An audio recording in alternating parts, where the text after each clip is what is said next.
Il convient que chacun souhaite la paix de manière sobre et uniquement à ceux qui l'entourent.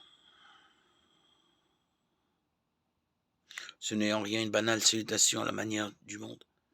Chacun donne à son prochain ce qu'il a reçu de plus précieux, à savoir la paix du Christ. Ce ne sont pas nos gestes et nos paroles d'amitié qui construisent l'Église corps du Christ, mais c'est le don que nous accueillons et partageons avec les frères et sœurs. Je suis la vigne et vous les sarments, dit Jésus. En dehors de moi, vous ne pouvez rien faire. Jean 15, 5. Ou encore, ce n'est pas vous qui m'avez choisi, c'est moi qui vous ai choisi et établi. Jean 15, 16. Autrement, nous tombons dans la tentation des habitants de Babel, bâtir nous-mêmes notre cité, élever une tour pour atteindre le ciel, cela avec les briques et le mortier que nous produisons avec nos propres moyens. Genèse 11, 1, 9. S'ils commencent ainsi, dit Dieu, rien ne les empêchera désormais de faire tout ce qu'ils décideront. Le danger est bien là, se plier aux lois du monde plutôt que de se laisser modeler par l'Évangile. Car les tendances de la chair s'opposent à l'esprit et les tendances de l'esprit s'opposent à la chair. En effet, il y a là un affrontement qui vous empêche de faire tout ce que vous voudriez.